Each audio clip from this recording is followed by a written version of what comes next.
उत्तर प्रदेश के 5000 से ज्यादा प्राथमिक विद्यालयों के विलय को लेकर सुप्रीम कोर्ट में एक बार फिर याचिका आई है और सुप्रीम कोर्ट में इलाहाबाद हाई कोर्ट की लखनऊ पीठ के आदेश को चुनौती दी गई है, जिसमें लखनऊ पीठ ने ये कहा कि ये सरकार का नीतिगत मामला है, लिहाजा इस मामले में कुछ भी नहीं किया जा सकता। हमारे साथ याचिकाकर्ता के वकील प्रदीप यादव जी हैं, इनसे हम बात करते हैं। प्रदीप जी, आप इलाहाबाद हाई कोर्ट के ऑर्डर को किस आधार पर आपने चुनौती दी है? यहाँ संजय जी, इलाहाबाद हाई कोर्ट के ऑर्डर को हम इस बात से चैलेंज किए हैं कि इलाहाबाद हाई कोर्ट ने नीतिगत फैसले को हर समय कॉन्स्टिट्यूशनल कोर्ट को नीतिगत फैसले को एग्जामिन करने की पावर है, और इलाहाबाद हाई कोर्ट ने किसी भी मेरिट पर ना जाकर केवल इस आधार पर जाकर के बच्चों की रिट को खारिज कर दिया कि जिस स्कूल में 50 बच्चे हैं या 50 से कम बच्चे हैं उनको मर्ज करके दूसरे स्कूलों में जो है जाकर के एडमिशन ले लिया जाए।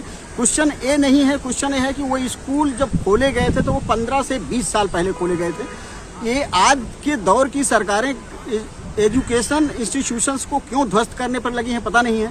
15-20 साल में आबादी कम से कम 2-4 करोड़ उत्तर प्रदेश की बढ़ी होगी, घटी नहीं है आबादी।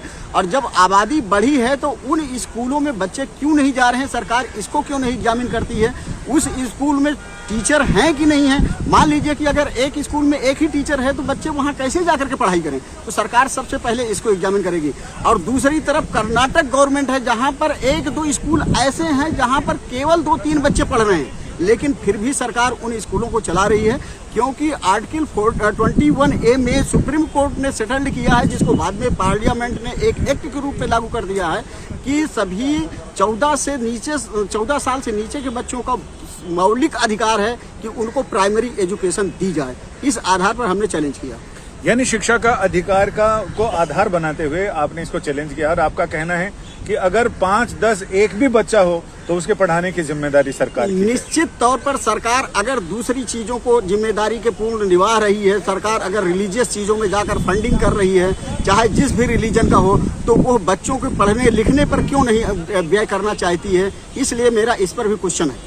इन 5000 स्कूलों में क्या मदरसे भी हैं या सिर्फ प्राइमरी स्कूल है? नहीं, मेरी जानकारी के हिसाब से इन 5000 स्कूलों में मदरसे नहीं हैं, केवल और प्राइमरी और सेकेंडरी स्कूल हैं जो कि गवर्नमेंट द्वारा स्थापित किए गए हैं।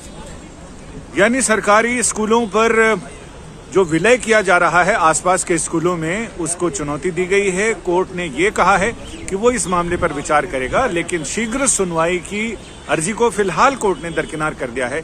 अब इंतजार है कि ये मामला, ये याचिका सुनवाई के लिए कब इसका नंबर आता है, कब सुनवाई के लिए कोर्ट के समक्ष आती है और उसमें कोर्ट का निर्णय क्या होता है। क्योंकि इलाहाबाद हाई कोर्ट की लखनऊ पीठ ने तो ये कह दिया कि ये सरकार का नीतिगत मामला है। आज भी सुनवाई के दौरान पीठ ने यही टिप्पणी करते हुए इस मामले को ये कहा कि वो सुन तो लेंगे, वो देखेंगे, वील सी इट, लेकिन ये जरूर टिप्पणी की है कि हालांकि ये सरकार का नीतिगत मामला है। अब ये देखना दिलचस्प होगा कि जब अगली सुनवाई पर यह मामला आएगा उस समय क्या यही आधार रहेगा कि ये सरकार का नीतिगत मामला है, इसमें अदालतों को हस्तक्षेप नहीं करना चाहिए, या फिर प्रदीप जी की जो दलील है कि शिक्षा का अधिकार हर बच्चे का मौलिक अधिकार है, लिहाजा उसमें किसी भी तरह से उनको घर के नजदीक निकटतम उन्हें शिक्षा मिलनी चाहिए, प्राथमिक शिक्षा। संजय शर्मा, दिल्ली आज तक।